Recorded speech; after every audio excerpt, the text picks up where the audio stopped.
एक बांगलादेश, इलिगल बांगलादेश आणि परकीय नागरिक यांच्या विरोधामध्ये जळगाव पोलिसांनी एक मोहीम घेतलेली आहे. त्या अनुषंगाने शनीपेठमध्ये एक अवैधरित्या राहणारी बांगलादेशी महिला आपण आयडेंटिफाय केली. तिचं सर्च घेतला असताना तिच्याकडे बांगलादेशी पासपोर्ट देखील मिळून आलेला आहे. या मुलीची आणि तिचा नवरा हे दोघांनाही आपण याच्यामध्ये आरोपी केलेला आहे. यांचं लग्न वेस्ट बेंगॉलमध्ये झालं होतं आणि ती जंगलाच्या रूटने बांगलादेशमधून भारतामध्ये आलेली होती, असं प्राइम ऑफिसी आपल्याला तपासात समजत आहे. आज तिला कोर्टात आम्ही हजर करणार आहोत. काय कारण आहे तिचं इकडे येण्यापाठीमागचं? याच्या मागचं कारण तिने असं सांगितलेलं आहे की हा जो तिचा नवरा आहे त्याचं नाव आहे चिन्मय पाला, वय वर्ष 25.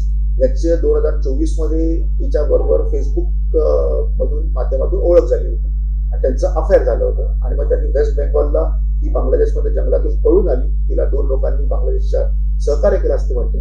आणि वेस्ट बेंगॉलला लग्न झाल्यानंतर हा जो नवरा आहे हा इथेच कामाला होता आणि याने तिला इथे आणून इथे राहत होते.